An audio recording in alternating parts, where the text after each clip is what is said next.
Hey, good evening, folks. Welcome to the pre-show. Just getting set up. This is what we do every night. If you're new to the broadcast, we've got about 3 minutes before we go live over on the radio station. And so we just spend this 3 minutes getting warmed up, getting everything put together. Hey, Sarah Yusuf. And also Roger Rabbit. Good to see you. And Subspace Radio. Hey, that's me.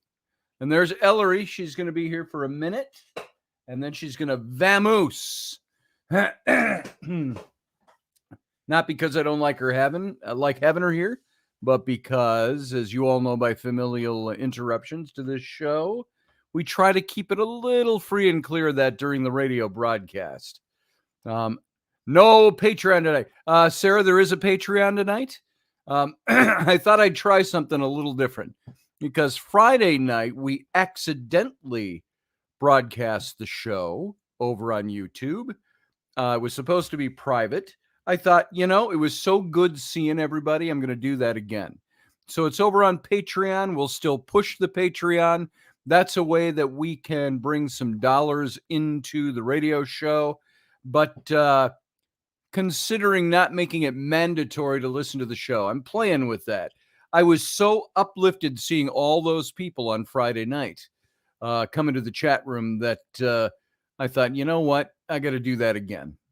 So that's why we're here live tonight over on YouTube. And what have you been doing all day? That's the way she is every time. She talks all the time until I ask her a question. Hey, what you up to? Hey, did you like that food I make? She's too young to get guttural and Neanderthal like my son. So, but she's bored out of her skull. Rainey and my wife, for those of you who don't know, listening out there, and my two older kids, Flynn, the 13, going on 14, Rowan, the 11, almost 12. And she's got them at scout camp for the week. Actually, two separate camps. So Rainey's with Rowan and Flynn's on his own with the Boy Scouts. So they're gone all week. He won't take me to the mall. I won't take her to the mall. You know why? Why? Why did I tell you? It costs money. She wants me to take her to the Mall of America. I said, I'm not going to the Mall of America. That sucks the money out of you like you wouldn't believe. All right, folks, I got to go dark. We'll be back in a few seconds. Sit tight.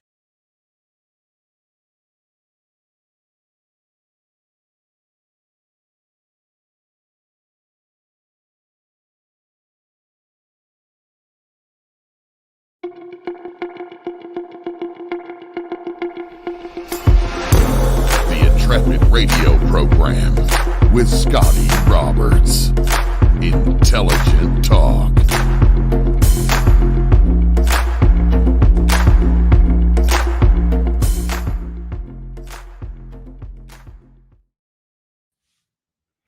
Hey, folks, happy Monday evening. Welcome to the program. I am your host, Scotty Roberts, because this is my show, the Intrepid radio program, in its, technically, its 22nd year, 5 years, almost 5 years in its current incarnation.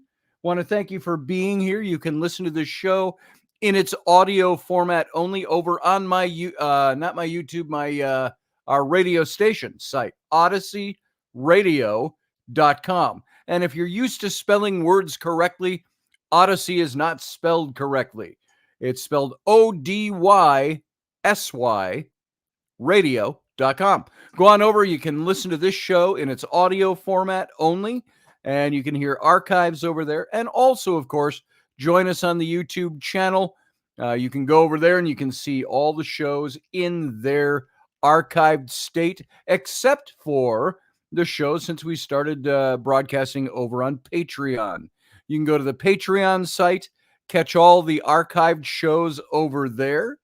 And that Patreon, of course, is a way we're set up to help bring some revenue stream into the radio show. If you like this show, if you're loyal to it, if you love being part of it, go on over to my Patreon. And for as little as $4 a month, you can get content, about 30 shows a month, plus all kinds of special things that we're putting up there as well. So go on over, check it out, help support this radio show, and I appreciate it. I'm not going to pass the offering plate. That almost sounds like that. But I am going to say, if you like the show, help support it. It's about the cost of a cup of coffee per month to get about 30 shows thereabouts. So go over and check it out. We've been over there for about 4 or 5 weeks now, and there's quite an array of shows up over there. Check it out and have fun. I want to thank you all for being here in my chat room. Carly Sagan, she says, Scotty. Oh my God, I know him. That's like Santa. I know him. Roger Rabbit says, Scotty sells his content for $4 a month. That's quite the OnlyFans bargain. That's right. Well, my OnlyFans will cost you $15 a month. So that's because I have to show more flesh over there, supposedly. Hey, Brianna. She's just in the chat tonight. Good to see you. We just talked a little bit ago, so it's nice to see you in here. And everybody else who's streaming in. I think people are used to not coming here anymore at 9 o'clock at night, Central Time, or 10 o'clock Eastern. And so once they get the word, they'll start filtering in. I am thinking of opening the shows up again to YouTube along with Patreon. We'll see how that goes. I'm toying with that, mostly because, as I mentioned in the pre-show, Sarah said, oh, you're on YouTube tonight. That's because accidentally I scheduled the show and it went live over on YouTube on Friday night. And I started seeing all kinds of people filtering in, and I thought, where's everybody coming from? Oh, I accidentally put the show live over there, and it really made me feel good. There were so many people there that I've missed, that I haven't seen, that haven't come into the Patreon yet. And I just wanted to experience that again. So it's good to see you. Hey, Project Skyfalls, good to see you.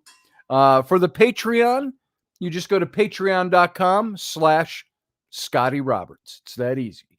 And you'll see everything you need to know over there. Hey, Elderberry, good to see you. So if you want to support this show, you like this show, you like me, go on over there, throw about the amount of a cup of coffee per month into that show, and you'll see all kinds of neat things happening over there. Let's move on from that. I was just watching something on YouTube just before I came down here to do radio, and there's a guy out there. I don't even know what his name is. I've only caught a couple of his shows, but he's traveling around to different small towns, different Indian reservations, and he's just interviewing people.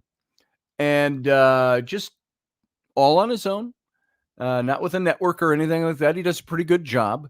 And he was talking to a Lakota, not a witch doctor. What do you call him? He's a medicine man, a healer. I don't even know if he's a healer, a spiritual medicine man. And he was out on the reservation, which is very tough to get permission to go out there. Otherwise, you could risk life and limb out there. And the guy invited him in, and so he was his guest. And it was a very good interview. And it got me thinking about talking more about that, because in his interview with this guy, the older medicine man was saying, just like Ruben and I talk, Ruben Fast Horse, we talk about the fact that neither of us were there when the bad stuff happened, the atrocities, the stealing of land, the killing back and forth and all of that, the taking the land from Native Americans, I call it. And this old medicine man, by the way, he said, I'm not a Native American. He says, I'm not a Native American. I'm not an Indian. And he says, I am Lakota, he said. That is how I identify. And he didn't use the word identify, but he said, that is who I am. And I am Lakota. And Hoa, he says, I am Lakota, Hoa. And Ruben and I have talked about that, about the fact that neither of us were there. And this guy said the same thing to the medicine man. He says, how should I be acting? He says, because as a white guy, he says, I was born in 1974, he said, And he said, I didn't experience any of the atrocities. I didn't experience any of the bad stuff. And he says, I was not part of that. And he says, so I don't owe apologies, I believe. He says, I don't owe reparations of any kind. And the medicine man agreed with him. He says, yeah. He says, neither of us were there. He says, what Reuben and I say, we are in the now. And here are the things that we can do. And he made a very good case, this medicine man, for promulgating and promoting the conditions that are on the reservations and the rights of Native Americans, how they're being still stripped away. And all of these treaties that were written to be forever, as they said. The treaties said in perpetuity, meaning you can't change this. These are the treaties of over 150 years ago. And they are being one by one chiseled away for different reasons, and they keep losing their rights. So I felt that was a very insightful series. If I can probably go over there right now, and it might show who it is I just listened to. Let me take a look. This guy's name is Peter Santinello, Santenello, just like it's a Santinello. Peter Santinello. And he's gone to the Navajo Nation. He's gone to the Zuni. He's gone to the Lakota. He's gone to different tribal reservations. And well worth watching his stuff. Go look him up on YouTube. Peter Santinello. And not Santanello, Santanello. And go take a look at his stuff. It's well worth watching. And you can look up the one that I just watched tonight with the Lakota medicine man. And very good stuff and very thought-provoking. Do we have lots of problems in this world? Yes. Do we have lots of problems with our country? Yes. This old medicine man even said the same thing.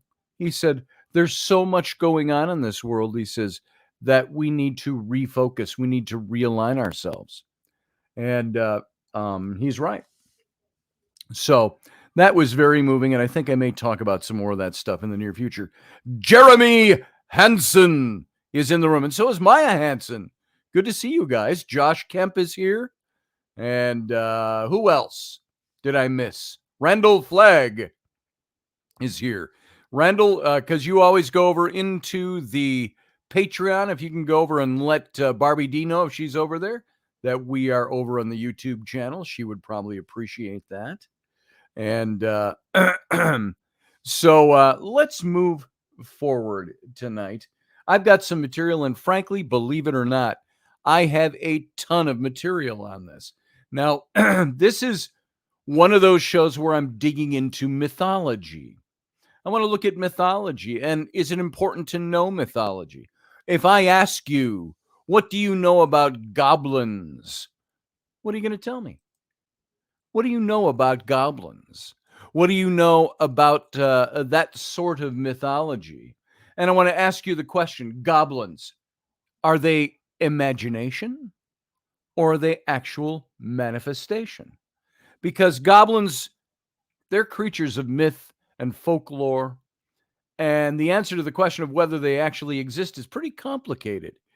And on the one hand, goblins are part of a long tradition of folklore with tales of them being told in all kinds of cultures all around the world. And on the other hand, there's no scientific evidence to support their existence.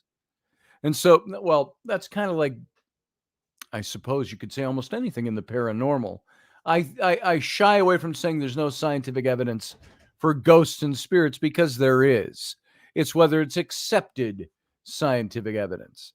But goblins, we think of, what are they? What do they look like? If you saw the graphic for tonight's show, you could tell a little bit about what they look like in folklore and in mythology. And the origins of goblins can be traced all the way back to ancient mythology and folklore. And they were often depicted as mischievous or evil creatures that lurked in dark places, such as caves or forests, or in some cultures, goblin-like creatures were said to be responsible for various types of mischief, such as stealing food or kidnapping children. I wouldn't put kidnapping children in the category of mischief. I would call that probably malicious mischief. But this is what they were known for in folklore. And in other cultures, they were believed to guard treasures or to offer protection for you from harm. And modern stories about goblins also tend to refer back to these traditional beliefs, and they portray them as malicious beings that are out to cause trouble for humans. However, whether these stories actually reflect reality is a matter of debate. Now, there's something that we have noticed, all of us, meaning collectively, and I have noticed in my study of mythology and mythological creatures and the paranormal and all of those things, that everything that we once maybe thought was total fabrication, total myth, total folklore, total stories made up to scare children to be good, that there's a lot of these things that may actually exist. Look at how people feel about Bigfoot nowadays. How many of you out there, by show of hands, how many of you believe that Bigfoot, a Sasquatch, is a real creature that's out there? It's hiding in the woods. How many of you believe that? Yes, Sarah Youssef says, some references align themselves with the actions of the Fae. They're kind of the, if you will, the goblins are kind of the dirty Fae. That's who they are. And Brianna says, they exist. I have one next to me in bed. No, that's John. John's a little shorter, and he's got a long beard. It's sometimes hard to tell them apart. I get it. So I saw him. I bumped into John, by the way, the other day. I think I told you this, Brianna.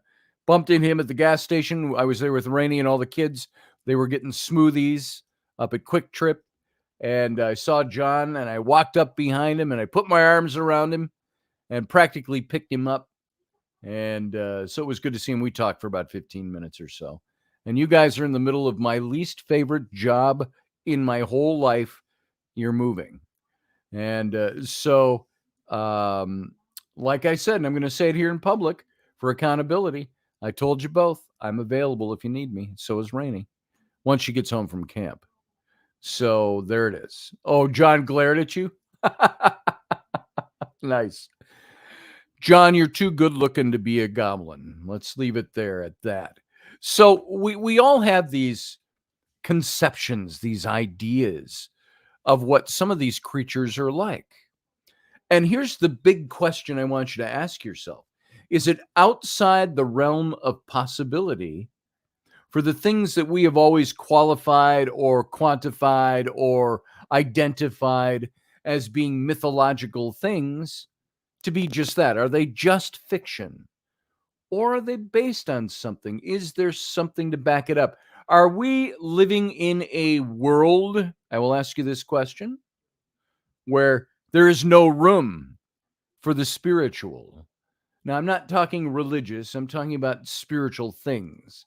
The Fae, the elementals, the goblins, the ghosts, all of this kind of stuff, Sasquatch and Bigfoot. Are we in a world that there's no room for any of that? It doesn't exist. Why doesn't it exist? Because we've made stories out of them for so many centuries, if not millennia. So have we, in secularizing ourselves and our culture, have we eliminated the real possibility that some of these things exist? Now, goblins. That's the topic for tonight, goblins. Now, goblins were created. We know we can trace how they appeared in fiction and so on and things like that. And there's a lot of people out there that believe that goblins could actually exist in one form or another. It's either as supernatural beings or physical entities. And they point to reports by witnesses who claim to have seen strange creatures in all these remote locations or heard mysterious noises coming from underground tunnels and caves. You talk to Barry Fitzgerald in Ireland, you're going to get a lot of that information. Many believe that these sightings are evidence that there could be more than just myths and legends behind goblins, or what we have come to call goblins? Are there elementals out there? The elementals, the things that dwell beneath our feet, as Barry Fitzgerald put it so eloquently.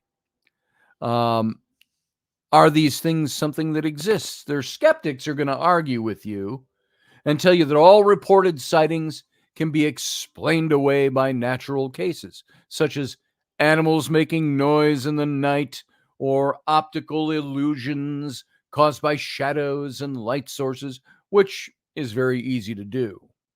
You go on a paranormal investigation. If you're in the dark and even if you shine a flashlight down a hallway with lots of doors and objects in there, you can move that flashlight and it looks like something's moving back there. So we can play tricks on ourselves even. They also point out, these skeptics, that many reported sightings occur late at night when people's imaginations may run wild due to lack of sleep and fear of the unknown. It's a late night thing. My son Flynn, pushing 14 in just a couple of weeks, he told me the other night, and he stays up all night long. And as much as Rainey and I say, look, son, you have got to go to bed at a decent hour. He goes to bed. He goes to his room. We go to sleep. I woke up the other day, twice last week, once at about 3:30 in the morning. And then on Thursday or Friday at 5 in the morning, my body wakes me up. I get up and I go upstairs. I hear him tinkering in his room and I look in and go, what you up to? And, oh, nothing. I was cleaning my room, and that's a nice thing to hear. So how can you get mad at a teenage boy who says I was cleaning my room? And it did look pretty good. But he'd been up all night, both times. 3:30 in the morning. He didn't go to bed till 4:30. I'm like, son, you got half the summer is gone now. And in half the summer that's left, you've got to reacclimate your body to go into bed by 10 o'clock at night, so you can get up at 6:30 in the morning for school. And I said, you got to do that. You're turning into a vampire. So, but my son told me the other day on Friday, he says, Dad, he says, I was up, I was going to lay down. He's enjoying his room. He's got all his fossils on display, a huge collection of things. He set up displays in his room. He's got all this stuff going on. And I understood that. And I told him, when I was your age, my room was my temple. You didn't go in my room. You didn't mess my room. My room was never messy because I liked it to be a certain way. That was my atmosphere. That's where I spent my time. That's where I drew pictures. That's where I did what I did. And so my room was my haven. And I said, you can make your room your haven, your place to be. And he's really done that. And so all that to say this, he said, I was just talking about how people, their imaginations can go wild late at night. Well, Flynn said, Dad, I heard some noises and I wasn't sure what it was. I came out of my room. I looked around. Nobody's up. The animals are all sleeping. And he says, I walked back in my room. And he says, I stayed up because when I sat down, I felt like all night long, like somebody was watching me. He says, so I got myself busy in my room and I still felt like somebody was watching me all night long. And he might be right. So what do you do with that information? And Flynn is kind of quiet about things. He's not given to making things up and making stuff up that isn't. If he says he felt something, I believe that he felt something. He's got that kind of mind. Hey, Michael, Viking Off-Roading, good to see you. Roger Rabbit says maybe he enjoys the quieter energy of the night, safely away from the vibes of the bustling world. Sounds like a great place of solitude. It is. He needs a bigger room. He's got just your average, 12 by 12 room, something like that, 10 by 12 or something like that. Average bedroom in an average house. I would love for him to have more room to do his stuff and enjoy what he's doing. Josh Kemp says, love my shadow person during the day. We live on an ancient Indian land. Josh, you're going to pick up some of that stuff there at those places. Brianna says, scared the shit out of myself last night with moving. There's stuff everywhere. I thought someone was in the house. It was a stack of boxes. Oh, in the shadows in the dark. Yeah. And do you still get somebody opening up your dishwasher or your cupboards like you used to? Jeremy Hansen says, when people start to understand that natural and supernatural are one in the same, people will begin to understand. Jeremy, I share that view with you 100% because I believe, and as I've said for a very long time, the supernatural, for me, doesn't exist, although I refer to it as a word every now and then, because I believe the natural world is filled with the supernatural. It's all one world. And it's what you do to be able to either attain it or view it or experiencing it or understand it, and that it's there. Haven't done any readings in his room, Sarah. Rainey has done EMF readings around it because the radio tower. Our bedroom seems to be really high, but then again, the modem for our internet is right down here in the office, which is on the other side of the wall from the master bedroom. And so not too much in his room yet. I haven't done any investigating in his room, mostly because I don't want to stir shit up. You start looking, you start investigating, you could be opening doors. So there's a very safe way to do that and a very unsafe way to do that. Now, I just learned my daughter had a couple of friends overnight about 10 days ago. And they were all goofing around in her room till all hours of the night. And Rainey told me when Flynn told us that, I felt like somebody was in my room and watching me all night long. And she said to me a little later, she said, do you know what Rowan did in her room? She says, I'm wondering if this has anything to do with that. A couple of nights before that, she had her friends over and they were all doing the sitting in the dark in her room, trying to conjure spirits, staring into the corner, into the dark, things like that. And so I had a talk with Rowan. I said, Rowan, that stuff is not for goofing around. You can literally open up gateways or doorways or windows in the back room of the spirit world that you don't want to have opened. And so we're wondering if some of what Flynn felt has any residual effect from any of that. So it's a possibility. But here, back to this goblin thing. At the end of the day, it seems unlikely that goblins will ever be proven real, at least not in any scientific sense. And but their place in mythology remains really firmly entrenched within our collective consciousness. And whether you choose to believe in their existence, it's up to you. It's like the way we would look at witches at Halloween. Well, all witches, thank you to, what was her name? Hamilton? Was it Elizabeth Hamilton? Who played the Wicked Witch of the West in the almost 100-year-old, if you can believe that, Wizard of Oz movie. Well, that was made in it was 39. So it's 90 years old, something like that, a little over that. And she set the stereotype forever. From that movie, there's Wicked Witch of the West, with the green skin, the big hook nose, the wart on the face, the black gown, the black pointed hat, and all of that, flies on a broomstick. Now, those were all mythologies or folklore of witches. But look how that stuck with us over the years into Halloween time, the things we make fun of. Goblins, the same. All kinds of beasties and ghosts and things like that.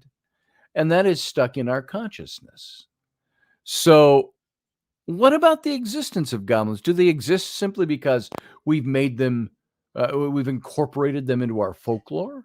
Does that exist because of what did exist out there? And a folklore rose up around it? Goblins are part of folklore and mythology. They've been around for literally centuries. And they're often depicted as these small, mischievous creatures with green or gray skin. They have pointed ears and noses, long arms and legs, wearing tattered clothing. Aren't the at Gringotts Bank in Harry Potter, aren't those supposed to be goblins that run the banking? The long pointy noses and the long pointy ears, but they're not in tattered clothing. Margaret Hamilton, that's it. Thank you, Sarah Youssef. Uh, yeah, that's. I took that opportunity, Sarah, to discuss his spiritual life, and of course, my son, who is, like I say, used to be my fun-loving, goofy, giddy son when he was little. Once he went into puberty, he turned into a Neanderthal that speaks in one-syllable words, and he's become very reserved, and I don't know where that came from. So Brianna says, yeah, our bag of bags got knocked off our shelf 2 nights ago. Did you see that happen? Did fly across the room kind of thing fly off like something nailed it? That's interesting. But they're these small, mischievous creatures, goblins. Some cultures are known to cause trouble, to steal things from unsuspecting households. Maybe this is in a shrouded way. It's the storybook version of poltergeist and the things like that we experience. Except they're supposed to be physical. They're supposed to have physical form. So while their exact origins are fairly unclear, it's believed that they were first mentioned, in medieval European literature as tricksters and mischief makers. And despite being described in numerous stories and legends over the centuries, there's still no definitive proof of the existence of goblins. So I've got a couple of questions I want to go through. And these are just light questions to ask about this. 1, where do goblins reside? If we think we know of goblins or we believe they exist, where do they reside? They're commonly associated with the mythological idea of a subterranean residence, such as like a grotto or a cave. But in folklore, they're often more found amongst living humans, in their homes, in their households. Goblins are often thought to hide away during the day and come out at night, when they can be heard banging on pots and pans, snatching night clothes off sleeping people.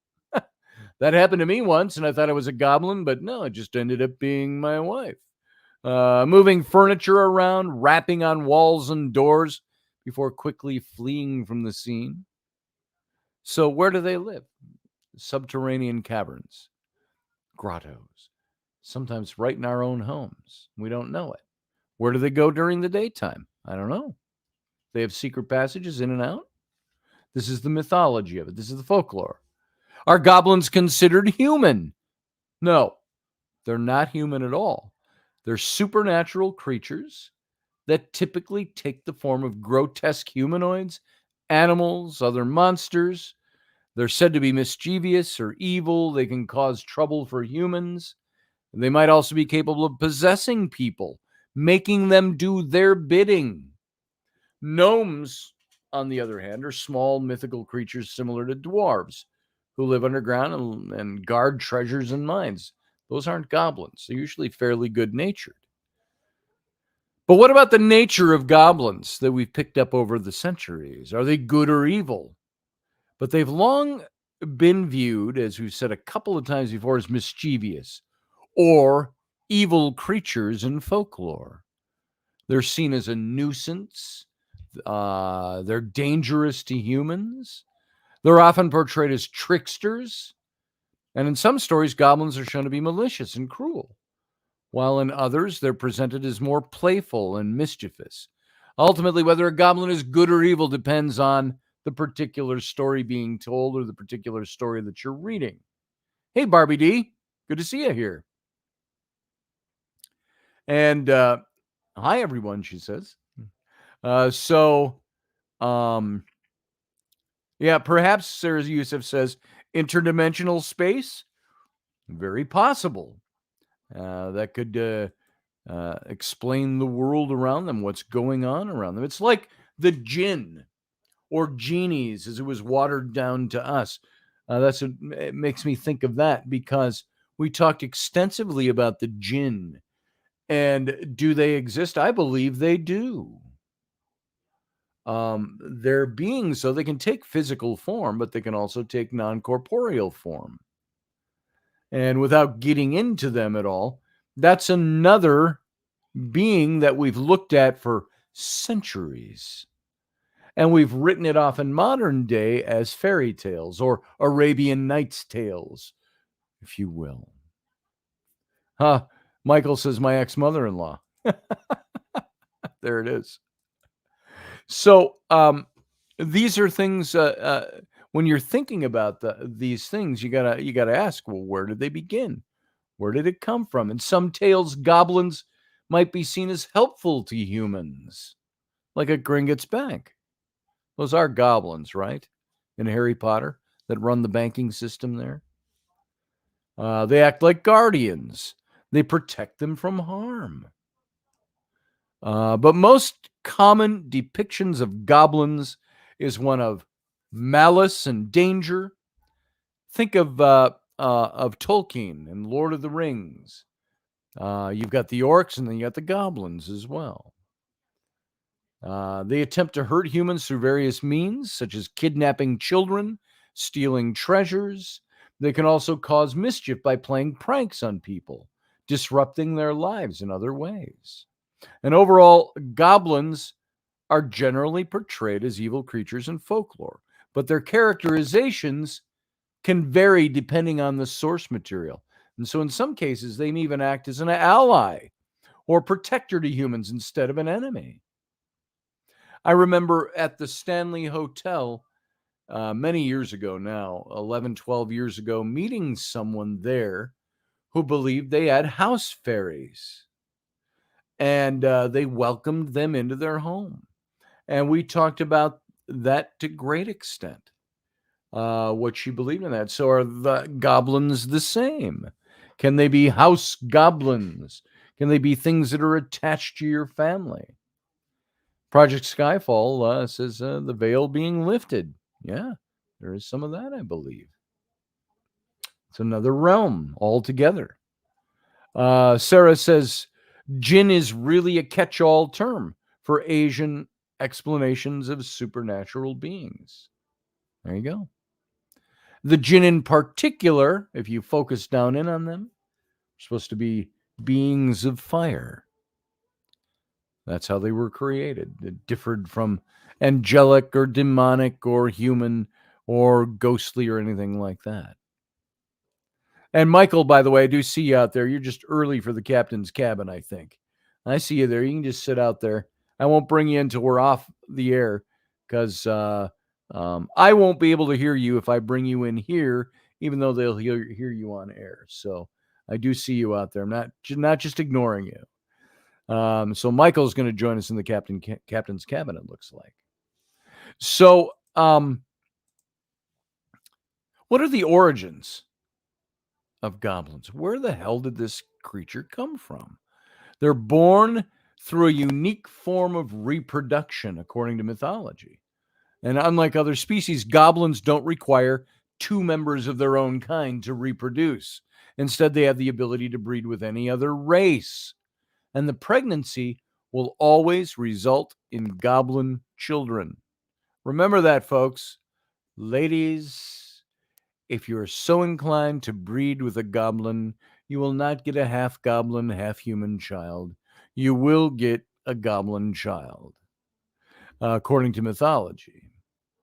And this process generally takes place within about a week, a gestation period of a week, with a single captive being forced to give birth to multiple new goblins during that time frame.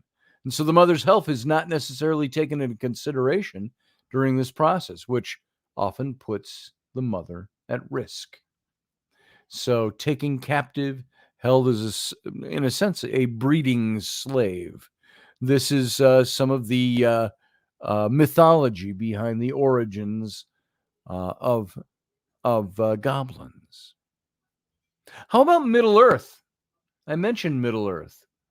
Do they exist in Middle Earth? Yeah, they do. Of course, Middle Earth is fictional, written by Tolkien.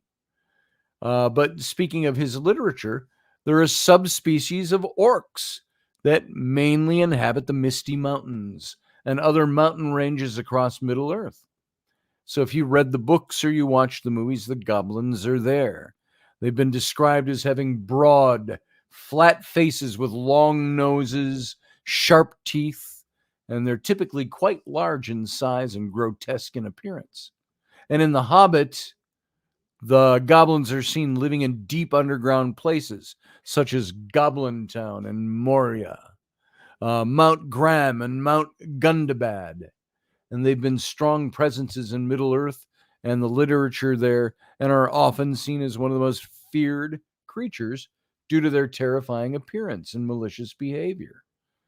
And goblins have been noted to have a sort of crude intelligence, and some have even learned how to use basic weapons such as swords or spears when attacking their enemies. And some of these goblins even managed to capture Bilbo Baggins during his journey with the dwarves in The Hobbit.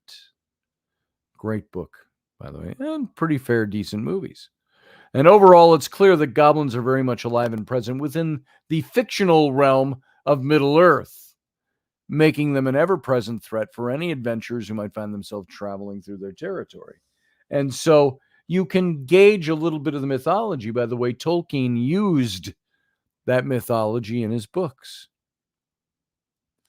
Question: can goblins transform into human form? No, flatly no. Goblins can't take on human form. In accordance to, we've never studied them in the lab or anything, but this is through centuries of mythology and folklore. They can't take human form. They can disguise themselves to look like humans. They remain genetically goblin and cannot physically transform their bodies into a human form. This means that a goblin's physical appearance can be altered to resemble that of a human, but a goblin's genetic makeup and identity will remain unchanged. This is the folklore behind them. The series Hellier, Sarah mentions. Initially an investigation of goblins in Kentucky. And they're thinking elementals and things like that. Exactly. I was thinking of that series. Couldn't come up with the name in my head as I was talking, so I didn't mention it. But if you watch that series, Hellier, it's done by some people I know, and not intimate friends, but people I know. And you may find that a very interesting series to watch. Down in Kentucky is where they did their investigations of this. So kind of creepy at the same time when you think about it. So what types of food do goblins consume? Now, I know when we had the ranch, and I've mentioned this before, we put out on the four corners of the ranch food, snacks, coins, milk, things like that for the Fae out there. That's how much I believe the Fae exists, that these things are real things. And so we put Oreo cookies, some crackers, we put milk, put a couple of coins, a quarter, a nickel, or something, shiny coin, and put it out there on the four corners of the ranch as, in a sense, offerings, and saying, hey, watch over our ranch, protect our ranch. And goblins typically consume a wide variety of food: fruit, vegetables, nuts, mushrooms, small insects, and even some small animals. They are carnivores, according to mythology. And while they may not have access to processed foods like breads or cheeses, they can still find plenty of sustenance in the natural world. And they commonly eaten items include wild berries, nuts, roots, tubers, even grubs. And they also enjoy certain edible fungi, puffballs, truffles, mushrooms, things like that. And goblins often supplement their diet with scavenged meat from other creatures or occasionally hunt small game. such as mice or birds. And whatever is available in their environment is usually on the menu for goblins. Now, keep in mind, I'm saying all this stuff, this is all highly subjective. This is just like looking at, the guide to understanding what a goblin is. That's kind of what we're doing here. I don't have proof that any of that, I don't even have proof they exist. We can lapse over into that very easily, but I'm saying these are the things that we have learned about them only through mythology and folklore down through at least a couple of thousand years. So many centuries.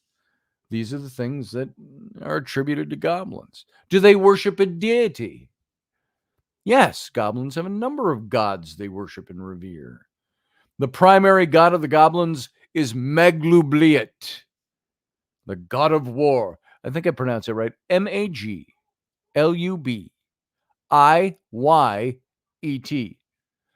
Maglubiet, the god of war and rulership. And he's seen as the leader of the goblin pantheon, and he's providing guidance and protection to his people. And other gods worshipped by the goblins include, here's another good one for you, Kurgorbayag, the god of slavery and oppression, and Bargriviek, the god of cooperation and territory. And these gods are seen as helpful allies in times of trouble, offering both strength in battle, comfort during hard times. And the goblins believe that if they remain faithful to their gods, they'll be rewarded with success in life.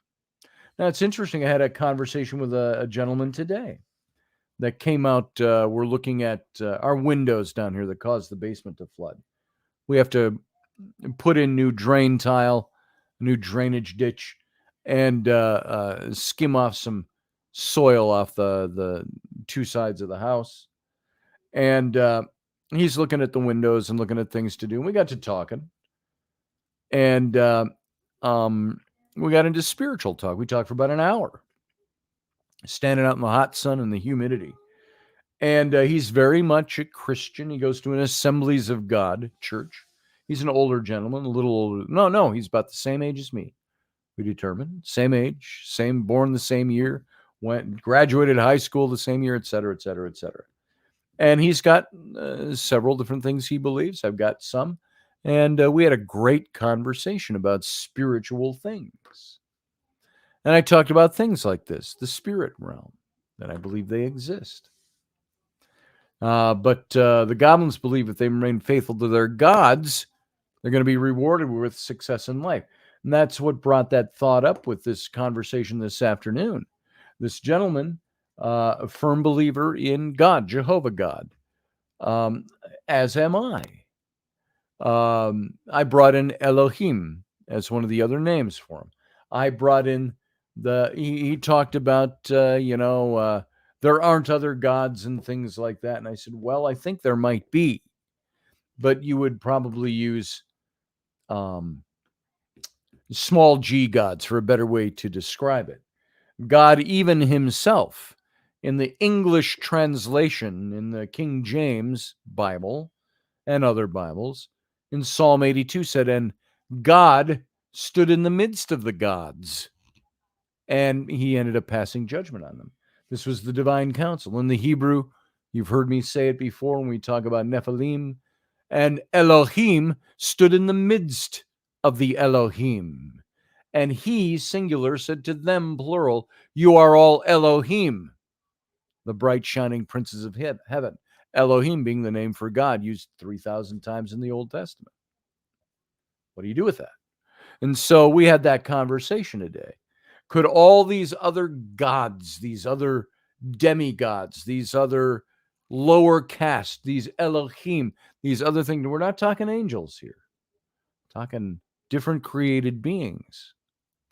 Do you think, even if you are a believer in the God of the Abrahamic religions, Allah, Jehovah, same as Elohim, these gods, do you believe that these gods are real?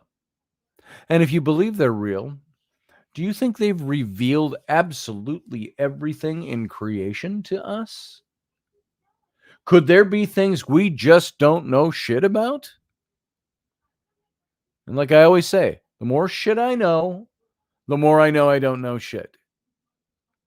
So there's a good question for you all. Sarah Youssef says, nope. I'm not sure what to. Oh, are they good? That was an answer to a question. And let's see. Scotty lives on a ranch. I used to. Not anymore. We just have a nice house with a huge yard, but we're not a ranch anymore. So our yard could sustain maybe a cow or a horse. And that's about it. I mean, we're in the town. We're in the city of Somerset, the village of Somerset. So, no, nope. Are those answers to me that I'm asking? So, you have to ask the questions. Are these forms of the minor beings that were created by a superior God that we don't know anything about? Average lifespan of a goblin. According to mythology, goblins reach adulthood at age of 8. They can live up to 60 years. And they're typically considered a long-lived species due to their relatively short lifespans. As they get older, their life expectancy gradually decreases until eventually death occurs around 60. And though some goblins may live longer than this, it's rare for them to do so. Who is the king of the goblins? Be quiet now, Brianna. It's not John. And you might come up with your own candidates, everybody, for the king of the goblins. Who is he? Jareth, the Goblin King, is a powerful, mysterious character in the 1986 fantasy film Labyrinth. David Bowie played him, and he serves as the primary antagonist of the movie. As King of Goblins, Jareth was immense magical power, and which he uses to challenge and test protagonist Sarah Williams.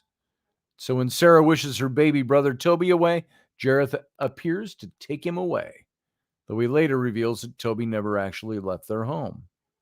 So Jareth also has the ability to transform into various creatures. Now, what is this? We're talking about a movie. It's part of the mythology.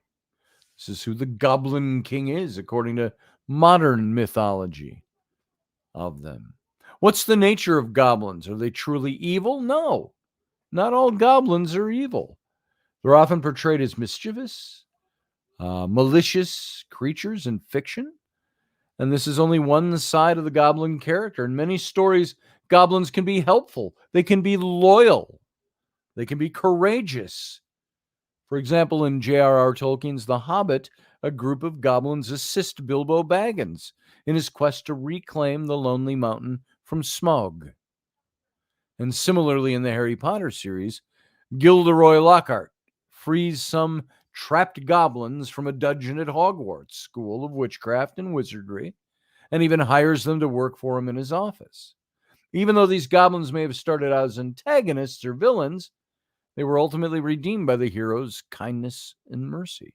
Now, you see, some of these explanations I'm giving you, these are coming from fiction, literature, movies, things like that. But this is where what we know about goblins in the real world, so to speak, comes from fiction, comes from folklore, maybe way back from something different. What's this myth about goblins stealing babies? Yeah, that's true.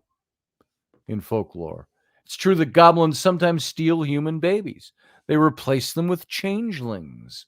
I wrote about that in my own book, The Rollicking Adventures of Tam O'Hare. It wasn't goblins, though. It was the Fae that stole and left a changeling, and which are changelings that have been created from the magic of the Darklands.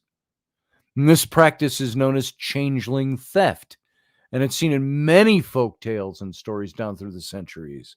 And while this behavior can be quite aggressive, goblins often treat their changeling familiars with a surprising amount of care and gentleness. And although the exact reasons why goblins steal babies remain unknown, some suggest that they did so in order to acquire more powerful magic or to gain an edge in battle against a rival group. And in any case, this practice continues to occur in the Darklands and should be taken seriously, if indeed you research this mythology. Do goblins have female representation?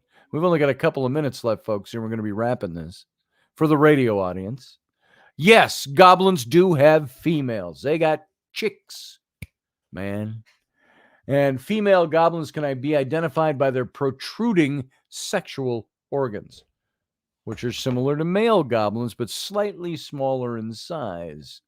Female goblins also tend to have shorter stature than the males, and their skin tone is typically lighter. And despite these differences, it's difficult to tell the difference between male and female goblins at first blush. So it's clear, given the widespread presence of goblins all throughout world history, world mythology, world stories, throughout many cultures of the world, that there's a strong belief that these creatures exist. Whether or not they're and don't let the storybookizing of them dissuade you from saying there's a possibility that these things might actually be real. Did the same thing with the fairies, because we have such a picture in our head. We think Tinkerbell, we think fairies, Victorian types of fairies. We've got to get that out of our mind, because I think the Fae are a real cast of spirit beings. Why could not the goblins be? No matter what we call them. So whether they're real or not is ultimately a matter of personal opinion and research, I think. Some people might believe that goblins are simple stories that are meant to entertain us, while others might be convinced that they're real and they have personal experiences with them. Just like my friends who had personal experiences with the house Fae. And so what's certain, however, is that the notion of goblins, it's been around for centuries, and it shows no signs of going away anytime soon. The older I get, the more I love these spiritual talks. Me too, Jeremy. Stick around for the captain's cabin, Jeremy, and everybody else. We got to say goodnight to our radio audience, and then we'll be back after that. So radio, live long and prosper. Everyone sit tight. Join us every weeknight at 9 p.m. Central Standard Time, 10 p.m. Eastern. The Intrepid radio program, a Scotty Roberts Productions broadcast.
Hey folks, this is Scotty Roberts, and this is the Intrepid radio broadcast.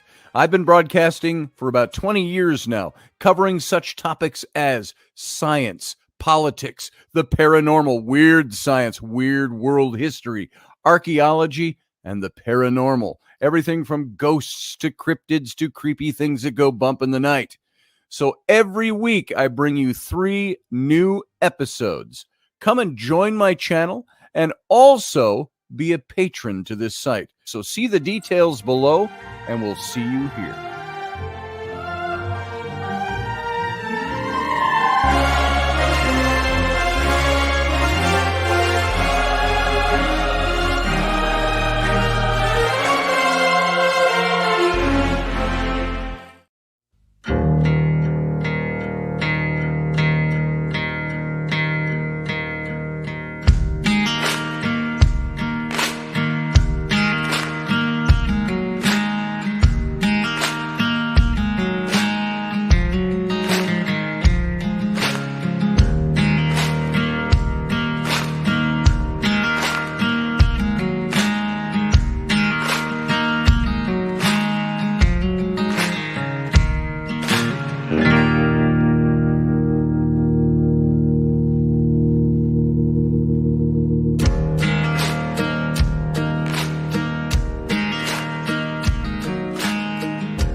Well, and welcome to the Captain's Cabin, everyone. Welcome back to all my listeners.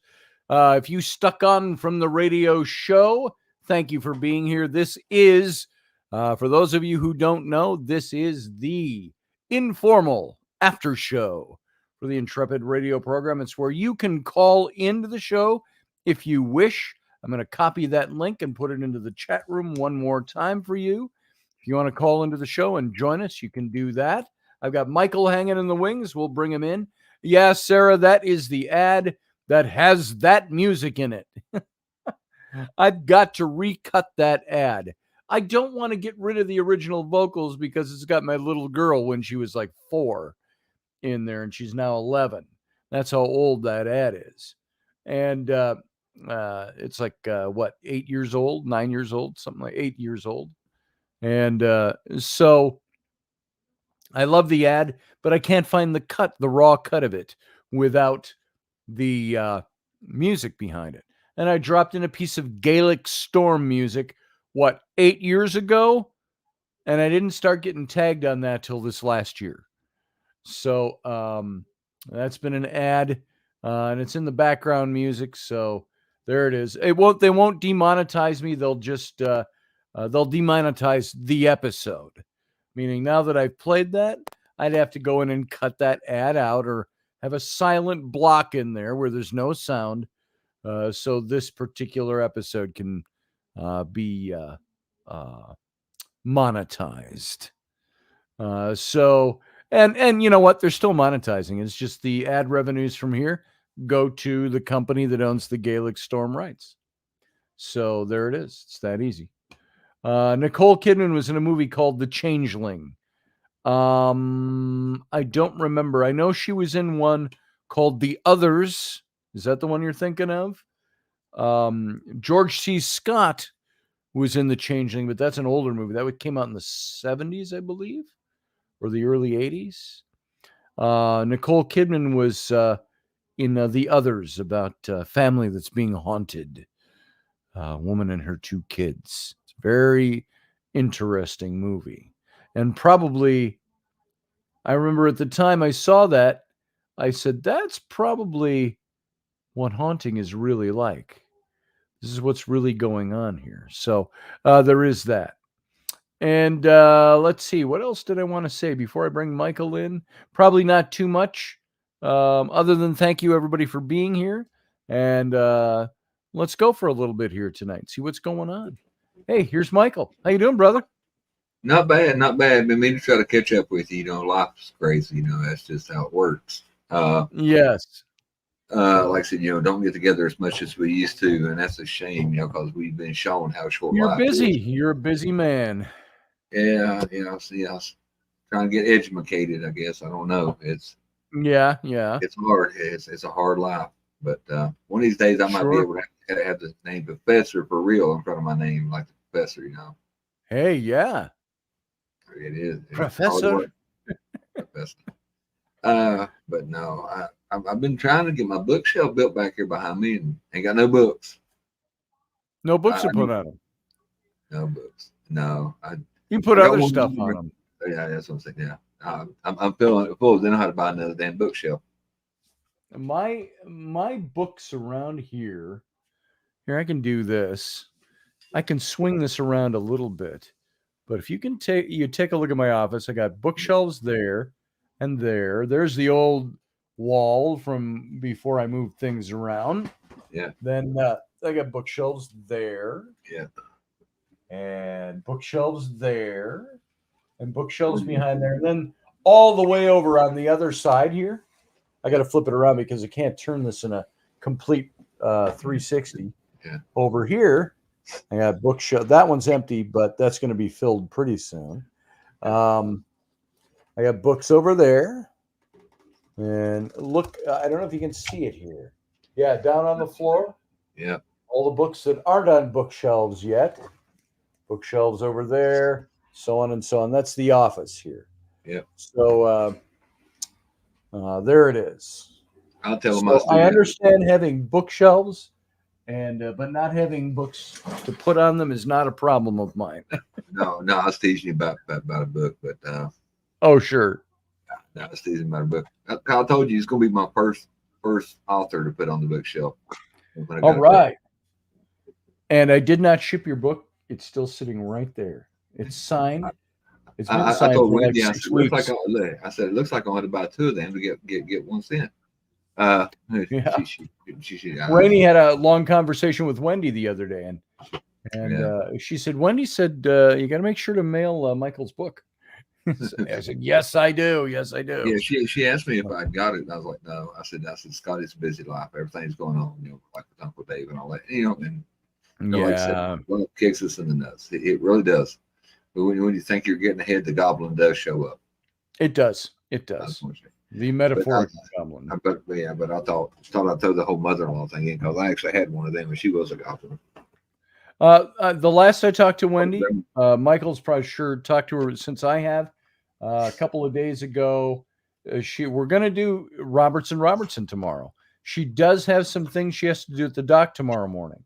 But we had scheduled tomorrow, the 25th, as the beginning of the new season of Robertson. So I'll have a talk with her tomorrow morning, and we'll make sure she's all okay for that. And like I said, I don't know. Like I said, Wendy's very private about her private life, and sure. Like I said, I had a talk with her today about that, and there is some things going on. So, like I said, that's a conversation for y'all to have, and sure. Like I said, but it's. And she told me some things the other day. She called me. Yeah. And, if you're talking about some things, there's some things I know. You probably know I know.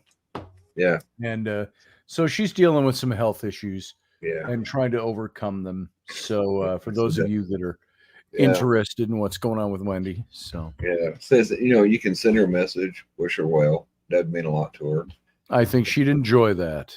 because right now, she's really worried, really worried. Yeah. That's when it had to be Saturday that I talked to her. It was either Saturday or Sunday. I Yeah. talked to her for quite a while, and then Rainey hopped on, and they started talking about drugs. These are Rainey's notes here from taking certain things. She told her to get paracetamol and gastron and castrol, things like that. So it probably was Saturday because that was the day she had to go see her doctor. So yeah, that probably was Saturday. Yes.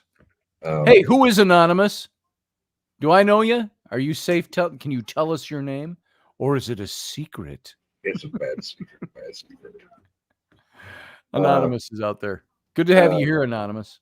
No, I seen Uncle John on Sunday. Yeah, when he was on here on Sunday. Yeah, I don't even think I got a chance to talk because I was still dealing with that. But I was like, I told her, I said, I think about going on, and she's like, I don't feel up to it. And for Wendy not to say I feel up to it is, right. Okay. I said, all right, I'm here for you.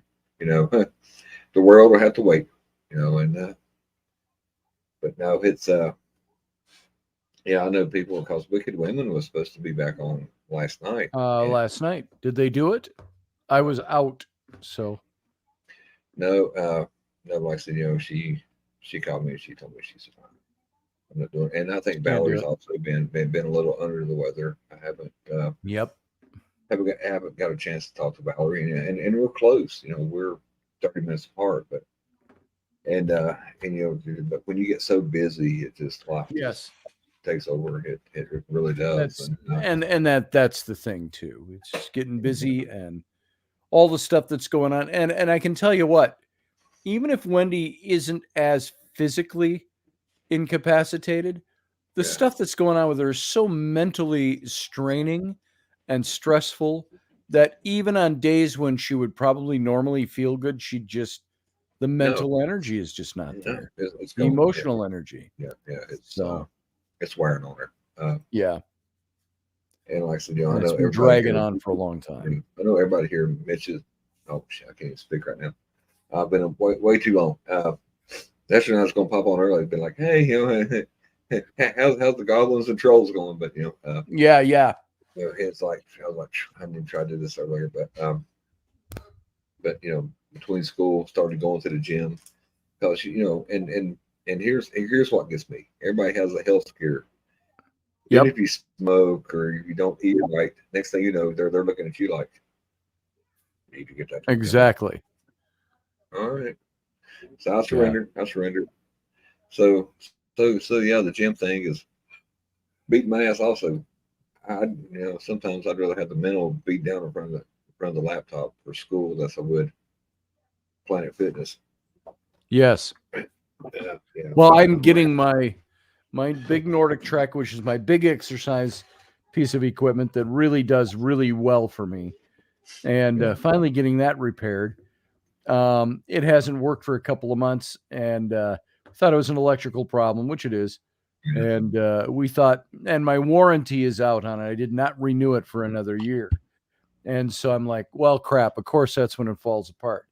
And so I called them up the other day, and they said, oh, good news. That's happened a few other times, enough that we're replacing the whole console for free. So I'm like, yes, outstanding.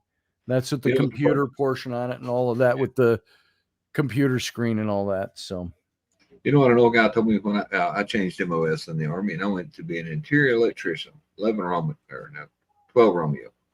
And the guy told me, he said, if you can't fix it with a hammer, it's probably electrical. Yeah, pretty much. Yeah. Sarah Yusuf is right. If you either work at the gym or around the house, your choice. Yeah, or both. So, but it's just I'm starting to do this chair yoga stuff.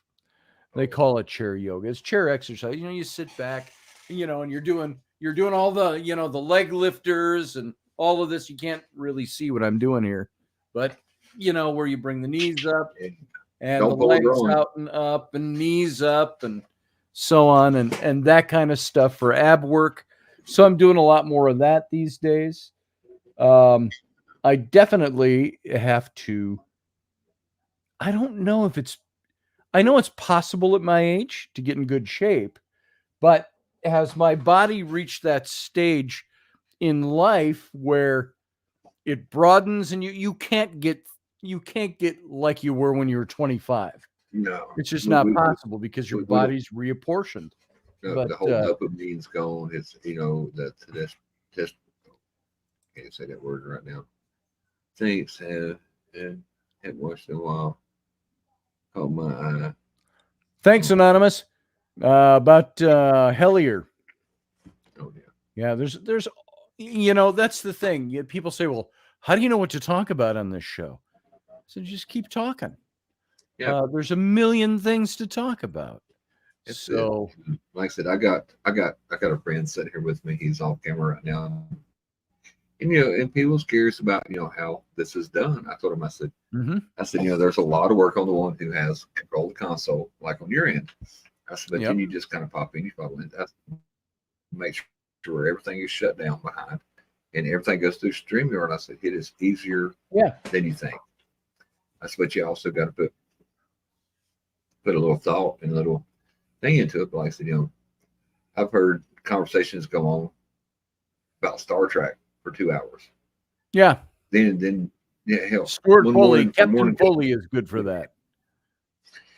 What was it? One morning for morning coffee, we both drink. I had my other friend here. He come in. He's like, "Hey, Mike, I'm starving to death. I want to go get tacos." And we kept rating bikini pictures, and we could not get off. Oh my God. It's like, wow. Where'd all this start from? It's like that show. Yeah. Oh, that show. Yeah. I figured it'd have more views. I got some great pictures from people that I didn't even put up. I was like, some you could that's put up. Very nice. Thank you for sending that to me. I don't know if I can air that one. So. It's like, holy, hold on, wait a minute, send this to the censors. But no, it's but I tell him, I said it's easier, and I told him, I said, I might start one, I don't know if it's gonna be that's 3 days or probably 1 day, because like I said, my whole schedule right now is crazy. 2 hours and 10 minutes home.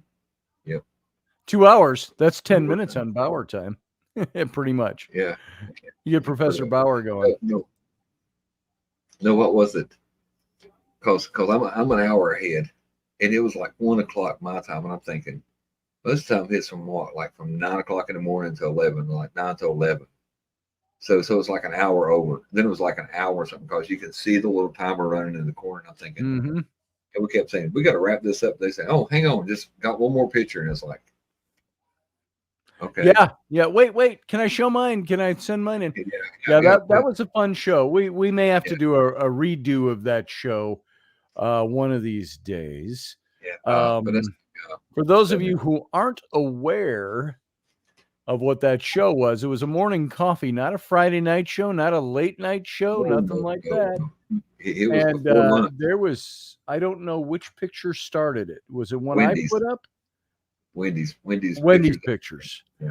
And she showed some naughty pictures. Now, by naughty, I don't mean nudes or anything like that. It wasn't porn. We wouldn't show that kind of stuff. We'd save it for later. But so she showed a nice picture, and we're like, wow, that's fantastic. And I said, well, I got one of Rainey like this. And it's like, whoa, that's cool. And I'm not doing this behind Rainey's back. She knows everything I've shown, everything I post that has Rainey in it. Rainey's well aware of what I post. Yeah. She just rolls her eyes and is like, all right, you have fun with that. But then everybody else, well, hey, I got a picture, and I got one, and I got one. And so we kept getting pictures in.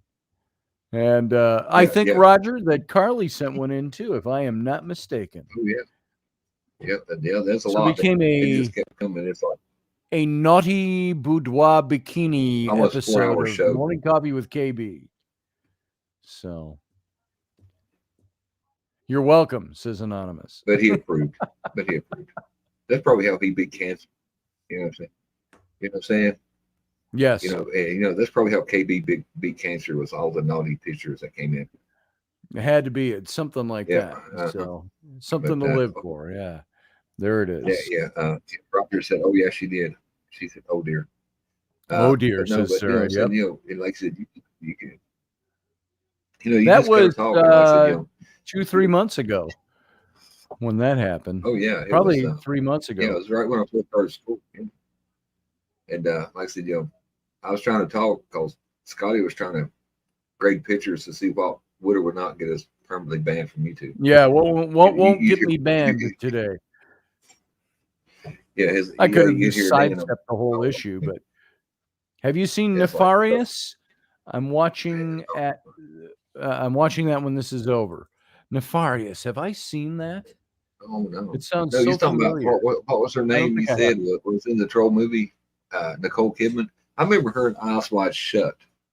I'd rather watch her in Eyes Wide something. Shut. I liked her Tom in Cruise. Far and Away with Oh Tom yeah, Cruise. yeah. And she Well, they was was in some married at good the time, stuff. so they did a lot of. Oh, I movies. liked her in the Glow. What was that movie? That fantasy movie, fantasy sci-fi. She played kind of an evil empress. Excuse me. She played kind of an evil empress or something like that. Yeah.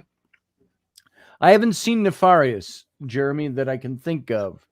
Maybe Rainey has watched it. It seems so darn familiar, but I don't think I have.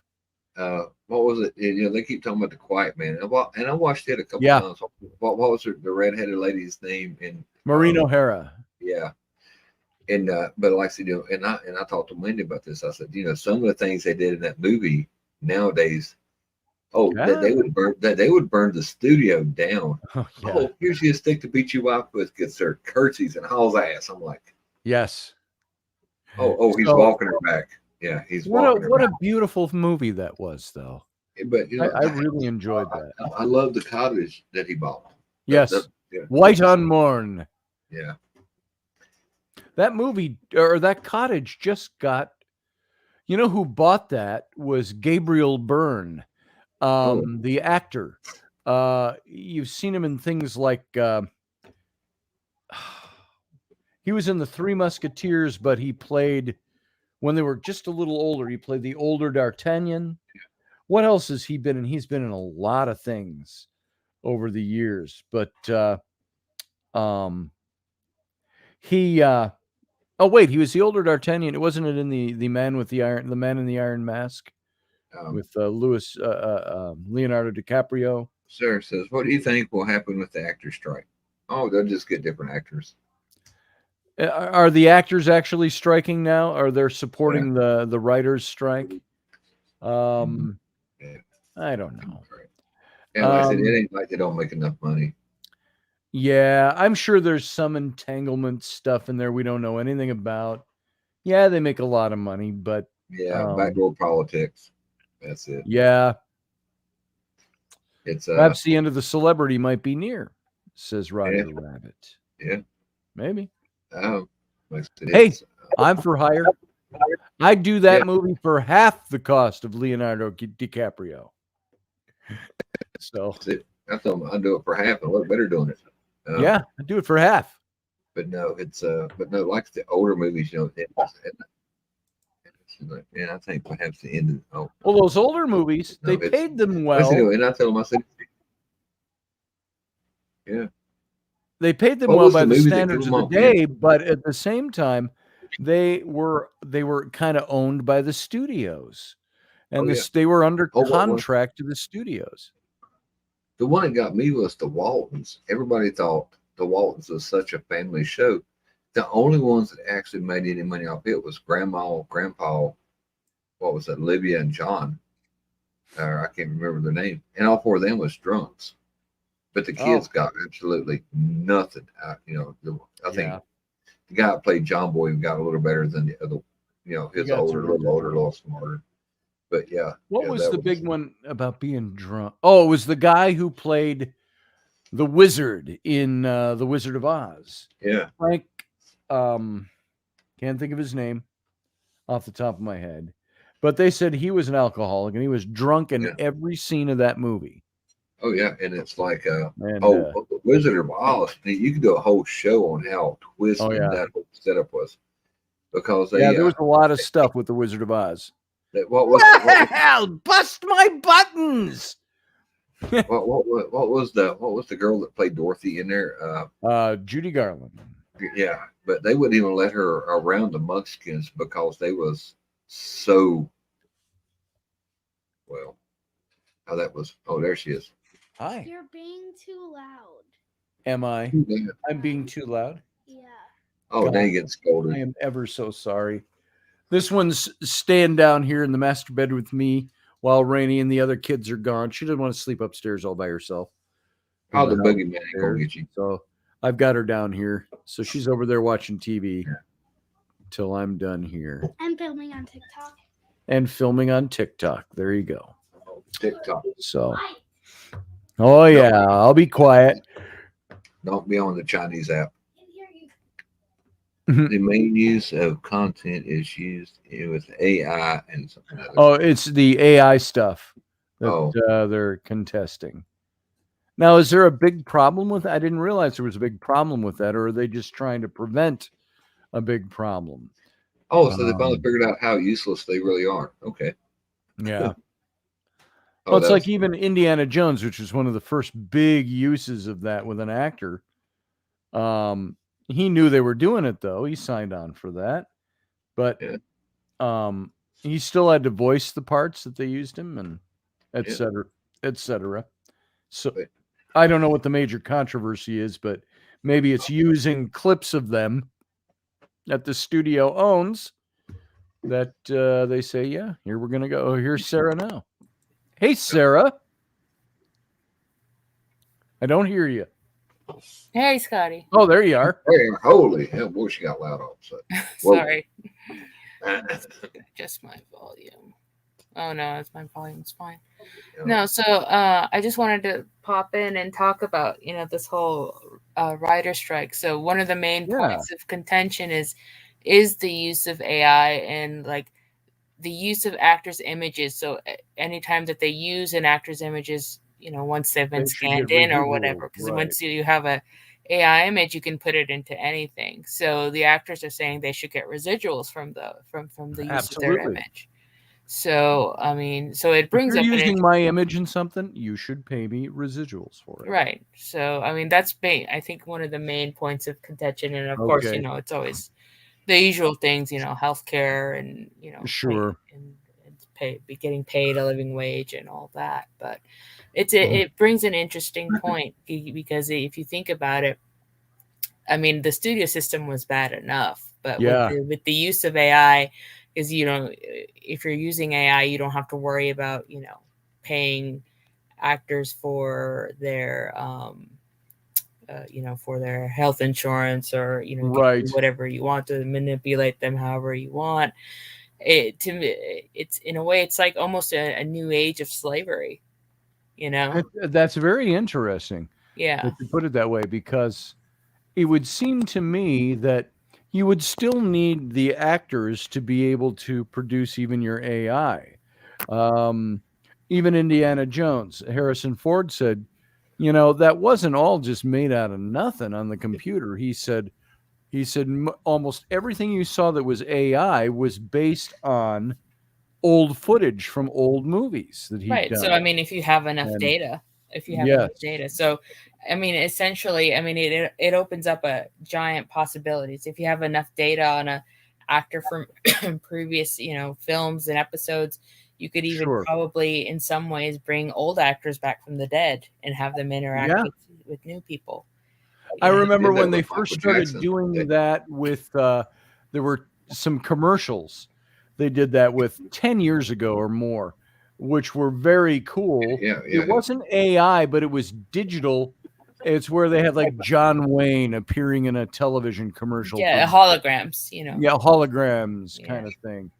And they had, there was John Wayne. There were a couple of others, maybe Humphrey Bogart. I'm not sure on that, but I thought that the was Bud pretty Light cool. when they commercial. did that. It was John Wayne and Army, and he said, "Where's my Bud Light?" Basically, he stole my beer, Right. and it was really funny. But technology evolves every day, and it's sooner or later the inevitable. You know, they should have seen the writing on the wall coming. Oh, And sure. once she puts Skynet's something on out its there, you way. know, Yes. yeah, well, yeah. Oh, the I Chinese. mean- Well, I think renamed it. that has seeing that handwriting on the wall. It's like a great example of something I know so well. The original Star Trek TV series. Oh, yeah. None of those actors got residuals from that series because back in the mid 60s, they weren't doing that. They weren't thinking about that. They weren't thinking 50 years from now this is going to be still making money.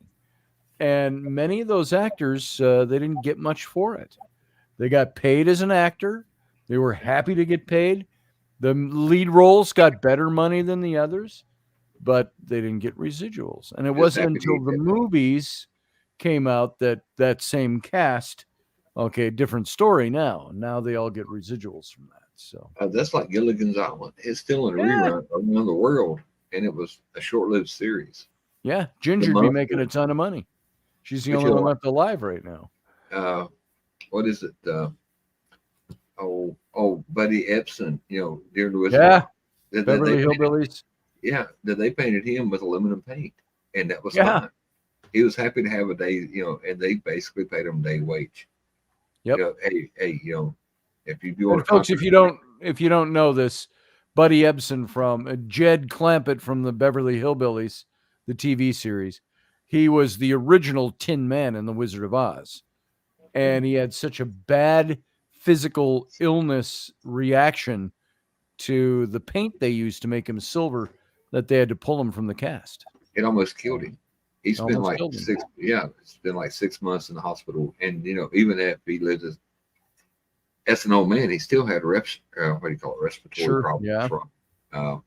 from the particulates that he breathed in, and This is where I miss Uncle Dave. He'd be so great at talking about the movies and the studio stuff. He was so knowledgeable on that stuff. and Yeah. it's like, you know, but like I said, it's, and you know, but even he would tell you, you know, technology evolves. You know, technology evolves. Mm-hmm. And you know, is it right? You know, I don't think anybody should steal anybody's image. But how True. many? But I seen a weird fact the other day.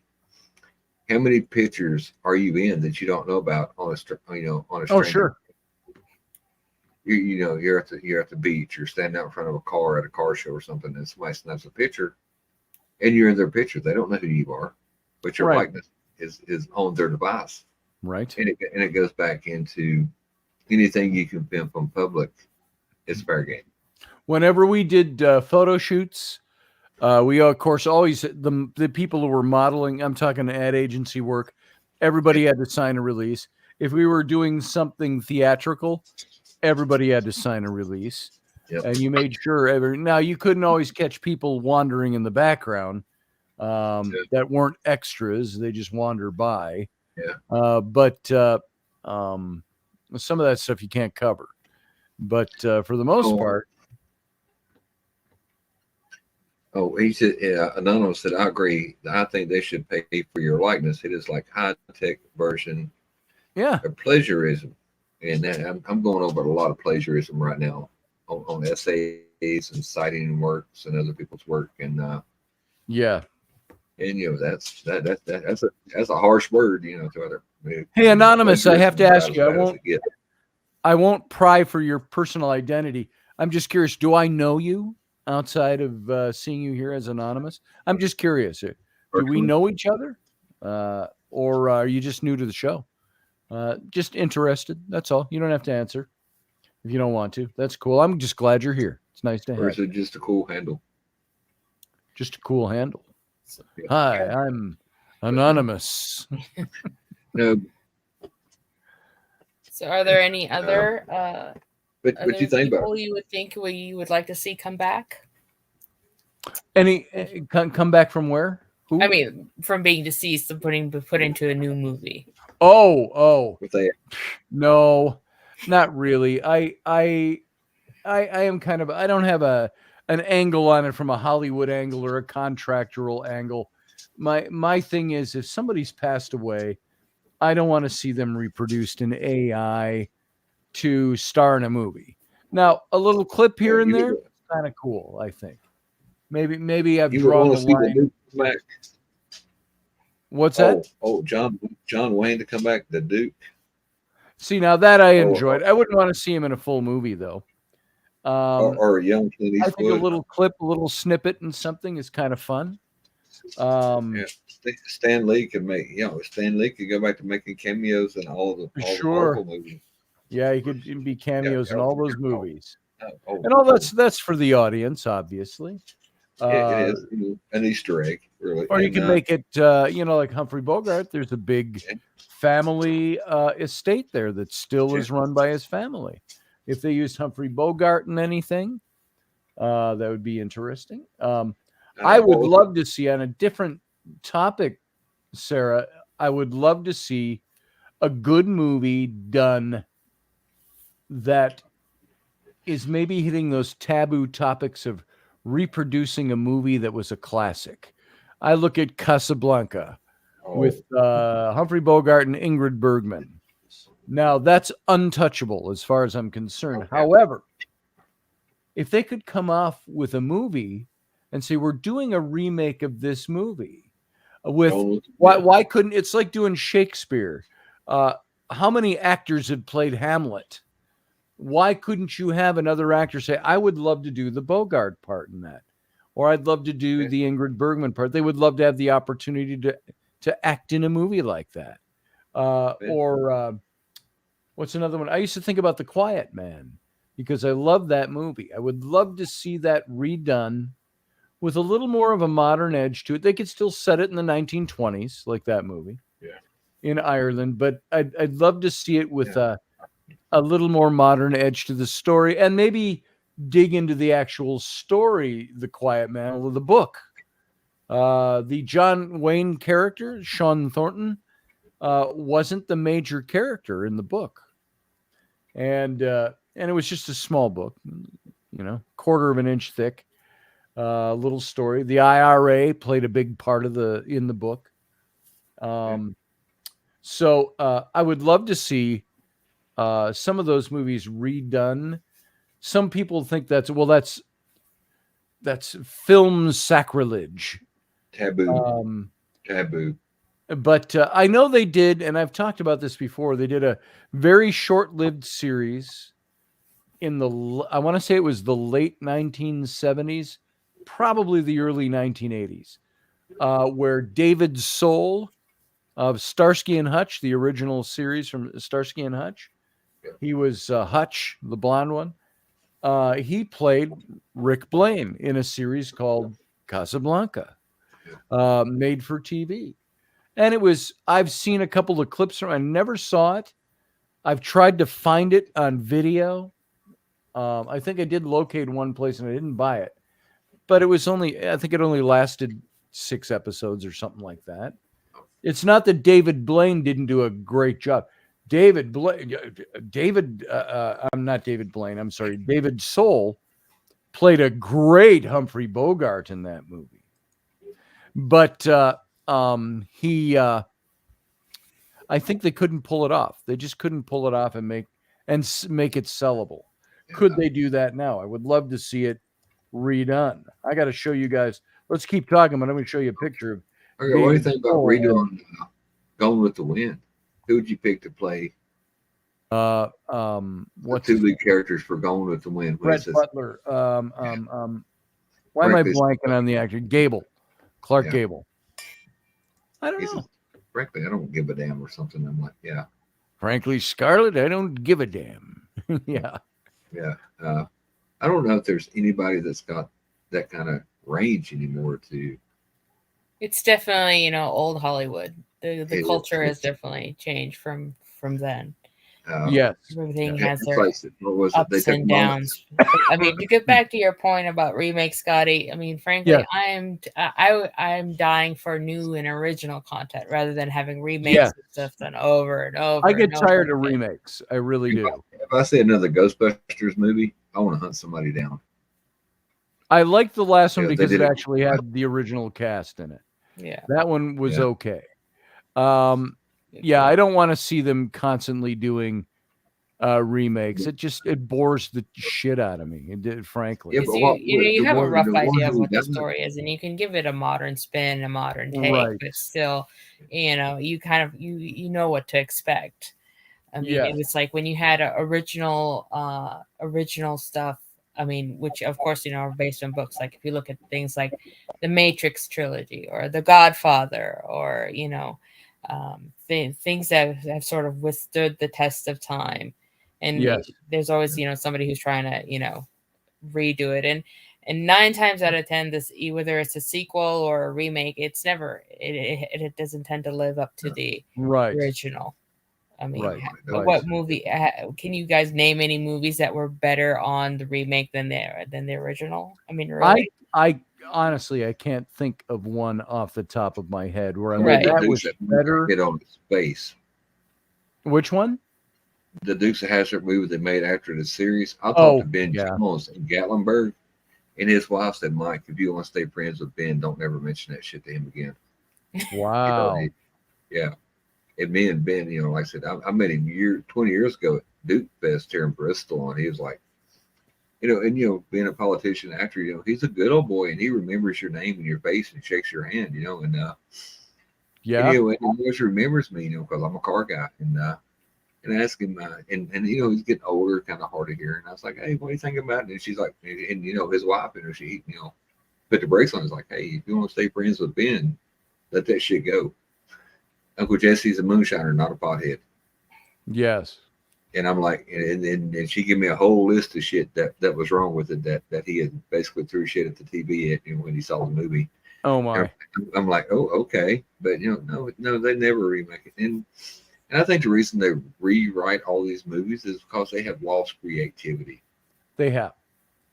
Or they're trying to fill the gaps. There's so much out there to watch, and it became a 24/7 thing. Yeah, and Picard, as far as a spinoff of Yeah. like Star Trek or whatever, Picard was really done good, and they left the door open for a new series, which isn't a remake. They sure did. And With and like you said, 7 of 9.